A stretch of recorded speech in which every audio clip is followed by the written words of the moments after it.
So 3, 2, 1. Well, this afternoon we are interviewing Michael Cottam. Michael is a independent SEO consultant based in Portland, Oregon, and his testimonials, his credentials on his homepage are nothing short of amazing. He's got an amazing, impactful testimonial from Rand Fishkin, founder of Moz, and other impressive recommendations. So I'm going to sit back and make sure I'm paying attention and listen. I'm really looking forward to hearing what you've got to say, Michael, about the present state of SEO and the future. Michael, welcome. Thanks, Steve. One little correction. I used to be in Portland. Now I'm in Bend, Oregon. I moved here to get away from rain and traffic and things. Anyway, Awesome. I got into SEO back in 2001 because I needed to know it for a company that I co-founded called The Big Day. We were a honeymoon travel company. And travel, as I'm sure everybody knows, is a really competitive space. And we needed to get traffic from people searching for Tahiti vacations, Hawaii honeymoons, BG packages, things like that. And so that's sort of I went to school on SEO. That was fairly early days of the internet and SEO. I grew that company through 2001 to 2008, sold it off to a travel wholesaler in 2008, and then really didn't have much to do after that. And folks that had known what I'd done to grow the business for The Big Day through SEO kept coming to me and bringing me projects to work on for their own businesses. And that kind of snowballed a little bit. I became a Moz associate, which means I help out with Q&A and beta test products. And I spoke at MozCon once. Whiteboard Fridays for Moz, main blog post articles, things like that, which really helped me connect to, was really kind of a fire hose of information and people in the SEO space. And that's really helped me grow. Today I've got clients in, I don't know how many countries, 50 maybe, something like that, all over the world.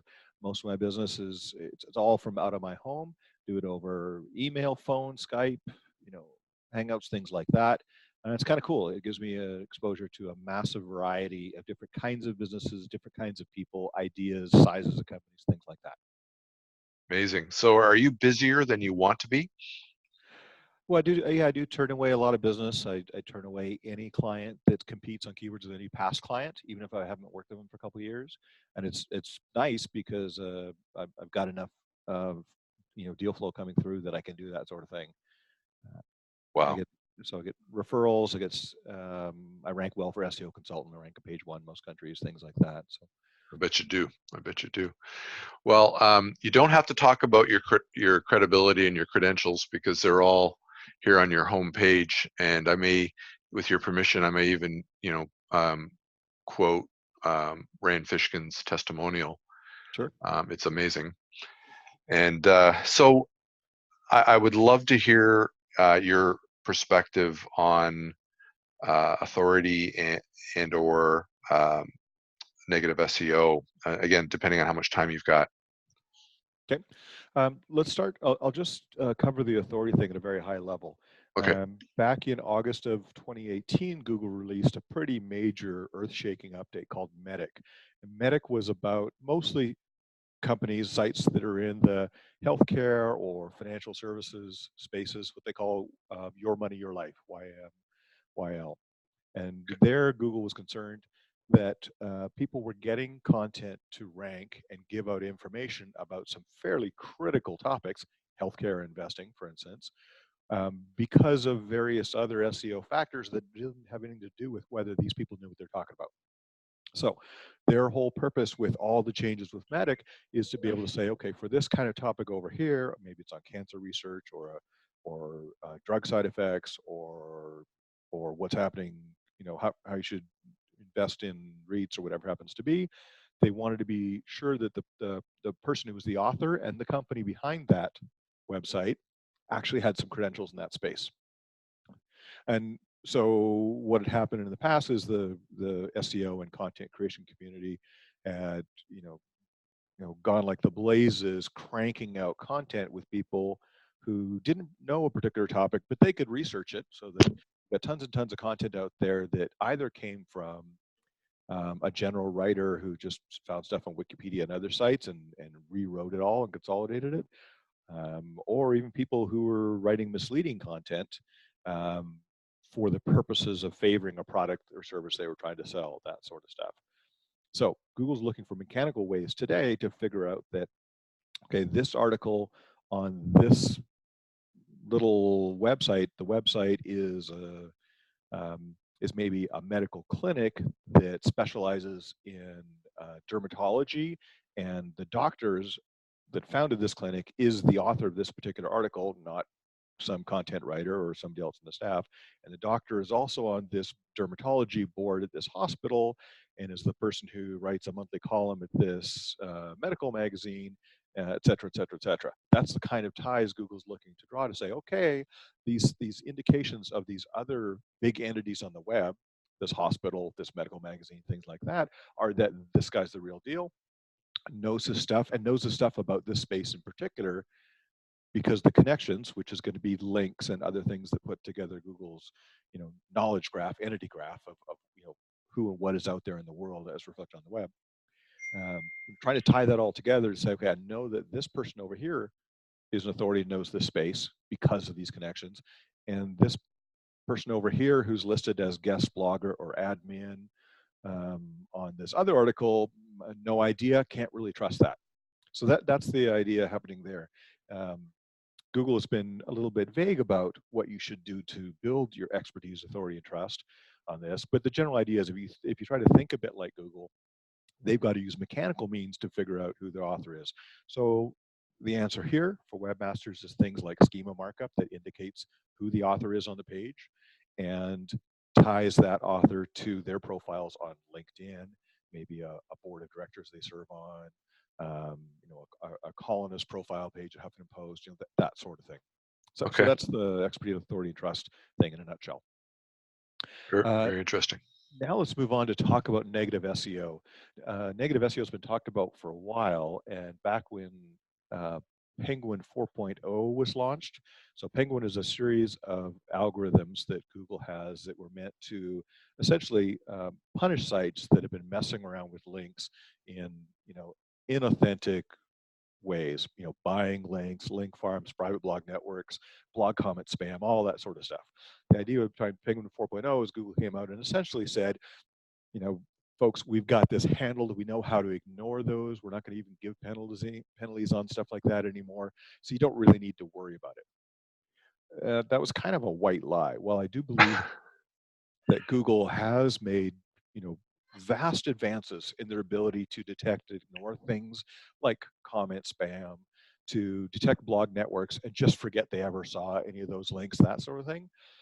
The idea that there are no more algorithmic penalties is totally, totally false. Oh. We've got a number of clients suffering from algorithmic penalties either on a keyword-specific basis, or their entire site with toxic links, or other things like that, where you can see absolutely starting in a certain day, their traffic and their rankings drop across the board. Now, I would say that having said that, the most damage that is typically, or most common damage done typically by negative SEO attacks is not a penalty, but rather it's a reduction in whatever Google's using to calculate their trust in that company's websites and backlinks. And so rather than move you from number 4 on page 1 to number 70 for a term, which is what happens typically with a penalty, you'll move from number 4 to number 5 to number 6, number 8 to number 12 over a period of 3 months. So let's talk about what negative SEO looks like and how somebody does it, what this all means. Negative SEO basically is one of your competitors who decides that doing real marketing and real PR and outreach and link building and creating real content is a lot of work and very expensive. And hey, for just a few $100 or a couple $1,000, they can hire somebody to push their competitor down and bubble themselves up in the rankings for whatever their target terms are, rather than do the work to earn their position higher. So let's say you're ranking number 7 for some term that's a big money term for you. You might do negative SEO on 4 or 5 of the other businesses that are above you in the rankings, hoping to push them to page 2. Now you'll bubble up to number 3 and double your traffic, that sort of thing. Wow. Okay. So, how does that happen if Google with Penguin 4.0 and all that ignores all these bad links? Well, the truth is Penguin's probably ignoring a lot of those bad links, but if you do enough of them, and enough of them are nasty enough, you will see either the penalty or you'll see the sort of trust factor or authority factor, whatever it is Google's measuring, start to drop, and you'll bump down one spot at a time over a couple of months. Amazing. So can I ask you a question Yep. in the middle of this? So when you're on Google console and you can click on a tab that reads manual actions, will Google tell you that there is a manual action against you? Or not for an algorithmic penalty. Manual actions really haven't changed. If you're doing really nasty stuff with really horrible links, violations, terms of service, there are still some manual penalties that happen out there. They're a lot rarer than they used to be. With the algorithmic penalties, you're not going to see it. And Google has never really shown algorithmic penalties that are keyword based. So the way you could get a keyword based algorithmic penalty is you go out and build, let's say you're trying to sell Viagra. You go out and get 1,000 links from 1,000 different sites where the anchor text, the words that get linked to your site were buy Viagra. Google will then drop you off out of page 1, down to maybe page 10, or eliminate you entirely for that one term buy Viagra. Maybe you're still ranking okay for Cialis and whatever else you're selling, that sort of thing. So that would be a manual penalty. That'd be an algorithmic keyword specific penalty. When Google simply starts to lose trust in your site because the overall look of your link profile is a ton of really crappy stuff pointing at you, like horrible weak sites, then what happens is it's just like any other ranking factor. You just all of a sudden don't rank quite as well. And so nothing gets reported in Search Console. Okay. Now, so having said that, what is reported in Search Console, and this is key, is the links that Google sees to your site. So when we're talking about negative SEO, if I want to build a bunch of links to a site and cause that site to get penalized, not only do I need a bunch of already penalized sites or sites with horrible content or whatever on it, and then add links to my enemy's site from there, but because people are looking for problems in their incoming links, and there's a bunch of tools out there that'll monitor your backlinks for you and tell you where you got some trouble. What the negative SEO folks are doing these days is they're building these pages such that they're only visible, or the content's only visible, to Googlebot. So you look at the links with Moz or Ahrefs or Modern Backlinks or whatever, and you don't even see the giant Russian porn site link farm of 40,000 subdomains that's pointing at your site.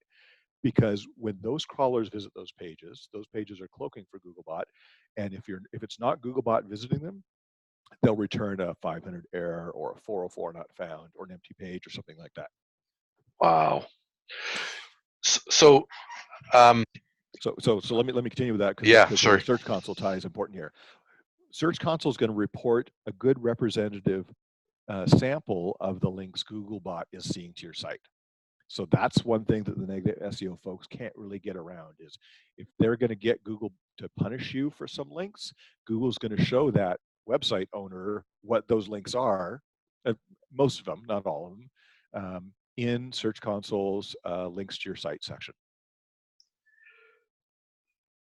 So to make sure I understand you correctly, if I click on my link profile in Google Console, and I notice that most of my links, for example, are coming from sites that if I click on the site, it is a Russian site, and I get a warning. I get a virus warning when I click on it, and then I go, okay, so I check out these sites, and I decide I want to disavow them, and I go back, I create a disavow file, text file, and I send it to Google. But these sites continue to show up within Google Console. They don't. Right. So Right. So is that that's just normal? a matter of their report. Yeah. So Google's report doesn't remove the disavowed sites from the backlinks they show in the report. They're not counting them anymore, but that report they let you download is not filtered out from the disavow file you submitted. So you'll keep Okay. seeing them in there, but they're just not counting them. And so I'm not say getting penalized by them as well. Right. Okay. Um, well, that's interesting. And then what I find, like I use SEO Power Suite, and I look at my links and I see that I don't have any risk, penalty risk links according to SEO Power Suite. Sure. Because they're Is that closed for Googlebot. They don't so see them. it's okay? You can even feed the links from Search Console into link analysis tools. So my favorite is one out of England called Link Risk from Kerbu. And you can feed those links to Kerbu. And because Kerbu is not Googlebot, when Kerbu tries to fetch those pages, they come back saying, oh, that link's dead. You're okay. But you're not okay because it's not dead to Googlebot. It was only dead to your crawler tool. And so Googlebot's going to go and fetch that same page, a month from now, and go, "Yep, this online casino or pharma or porn site or whatever or penalized malware site still links to you." And so the negative SEO folks are going and building, tens of thousands of links like this. And so Google looks and says, "Wow, how come you're in this neighborhood where tens of thousands of sites we really hate, we know are really evil, they all link to you?" And so that's how this all comes about. And Google, isn't smart enough to know like the site is, it acts legit, looks legit, to know that that's exactly what these negative SEO guys are doing. Well, so I'm sure Google is working on this. From what I've seen, big legit sites have, serious drops when these links start appearing. And when you finish disavowing them, within a few weeks to a few months, they recover. So clearly it's still happening.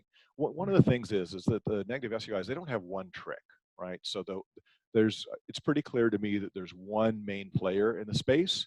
My guess is if you Google negative SEO, it probably ranks number one or number two, and he probably has some pricing in there someplace. But I think I know who it is. But here's the issue: is he's got a giant private blog network of fake news sites. He's got a Russian network of porn sites.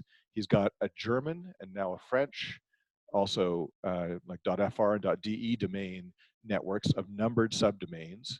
The German ones all sound like they're wiring diagram pages. No matter what he's targeting, it all looks like wiring diagram pages. He's got a bunch of malware sites that do a couple redirects through locamote.org. So, every week or month, I look at some new profiles for new clients. I find a bunch of the old stuff I've seen before, and now he's got a new technique. So the .fr sites didn't exist for him. I'm presuming it's a guy. Yeah. Guys are more evil than women. But they didn't exist a month ago. The Russian ones didn't exist 3 or 4 months ago. He used to be all .ga, .cf. New ones he's doing is .ml, .tk.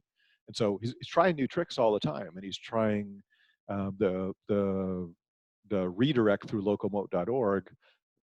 He's running JavaScript in those pages to reverse out and edit out of your browser history the pages that it hit in between that are really malicious pages, and then 302 redirect forwards or JavaScript, redirect forwards.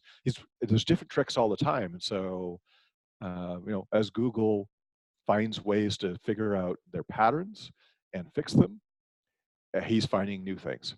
The other thing Right. is,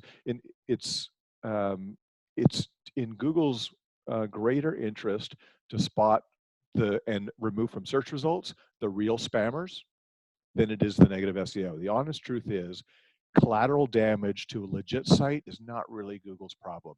They'll still find 10 nice sites about that topic with good content to show on page 1. The fact that, company number 11 that used to be at number 2 is now number 7 because of this, got hammered, bummer. That's not really Google's focus.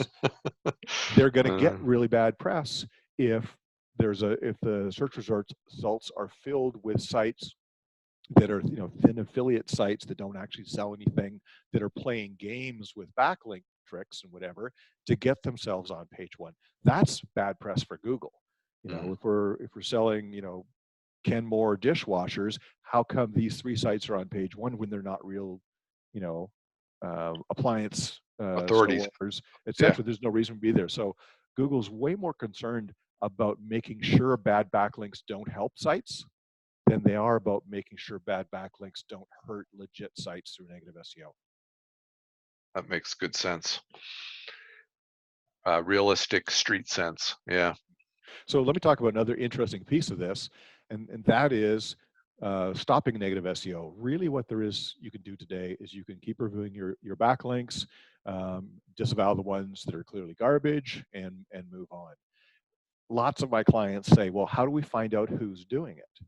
And you might think, well, why don't if this person is trying to push down their competitors bump up, why don't we look at the top 10 sites for whatever the term is and look at the backlinks of all 10, and 9 of them will have these horrible links and 1 won't, right? Problem is you can't see those backlinks to those other 9 sites that are the negative SEO because they're cloaked for Googlebot. So any tools you use as not the owner of those 9 sites to try to see the backlinks, you see nothing. So you can't find out. Let's say you could figure out who this person was that was doing it. This person, I guarantee you, is not United States. So good luck pressuring them with any sort of legal action to turn over and reveal their clients. Number 2, even if you could, they're severely disincented to reveal their clients. If their name is ever out there with some news story and the client that they were working for and the client got punished, nobody's going to hire them again because, well, I don't want to get taken to court in the U.S. because I use the same guy who's already been busted, right? Right. So there's zero incentive for this person to ever roll over on their clients, Of course. and you simply can't get to them. So well, about 6 months ago, they clamped down on those DDS farms and arrested them all. They used international police and they crushed them. That takes a long time, right? And it takes a lot of research, and you've got to take some legal actions on the ISPs to force them to reveal who they're registered, that sort of stuff, who's registered the domains, that sort of thing. Right. And I don't know, but the negative SEO guy that's doing most of the work out there is using TLDs lots of different from lots of different countries. My guess is if I was them, I'd be using TLDs from whatever I can find cheap domain registration and hosting services for, scattered amongst a bunch of countries. So if ever got squeezed in Gabon or Central African Republic or whichever one used today, no problem, just drop those sites and continue on with the other 10 or 20 TLDs I'm using in different places. Right. I mean, it's kind of redundancy for evil. Amazing. Well, that is a very interesting topic. Thank you for that. Sure. Real succinct and interesting information. I guess the last item that, unless you've got something that you want to talk about in terms of future trends. I would say the big thing in future trends, the thing I'm focusing on for a lot of my clients, is that expertise and authority and trust thing. Making sure that the content you're creating on your site is written by people who actually know something about it and not just some writer who did some research on Wikipedia, and showing to Google through structures in the page and and other things like that, and LinkedIn profiles and that sort of stuff, that Joe Smith here, Jennifer Smith, whoever it is that wrote article X, actually knows something about it, has some creds in this space. And so that's the big trend. People have got away with milling content for a long time, making cute infographics and getting those shared a ton and getting links from that, and that's Google's looking for kind of the real juice. Like, if we're going to talk about what the trends are in internet radio, we want to talk to the founder of this internet radio station. We Right. want to surface that ahead of somebody who's looking to siphon off some traffic, out of their basement blog. Gotcha. Very interesting. Another topic category for this interview has been what SEO tools you use, and Okay. just looking for some insights there. Okay. Search Console these days provides a ton of useful information. It's not perfect. It has some bugs in it, of course, but there's a ton of useful information there, especially to do with rankings and impressions and traffic and things like that. So that's key. Um, in terms of general site health stuff, figuring out what's going on, can Google see your site? Can Google crawl it? What's broken? I'm a big fan of the Screaming Frog SEO Spider out of the UK. In terms of keyword research, I think head and shoulders above everything else today is the Moz Keyword Tool. Not only does it do a great job of pulling out the exact match volumes, which a lot of tools struggle with, but they are also doing a great job of pulling out terms that appear to be related, that are appearing on other pages that rank well for the term that you put in to analyze. And that's a real real bonus for those of us who are trying to figure out um, very different, not necessarily synonymous, but very different topics that also get a lot of traffic, which are somehow related to what we're writing about here. Gotcha. So that's very cool. And then the last one, I'd say for backlink analysis, I've used a lot of stuff. I use a combination of Kerbu Link Risk, Kerbu's out of the UK, and Moz's toolbar, which has a spam score, and then you can drill down into Moz Pro to see the exact linking domains Fantastic. and stuff like that. Could you just take a second? Kerbu, how do you spell that? Kerboo. Got it. I will include that in the article. Wow, Michael, what a great interview. With all of the information. None of the information has been discussed previously, and I don't expect it to be discussed by anybody else. Cool. So I really appreciate it. The process is, I'm going to stop the interview.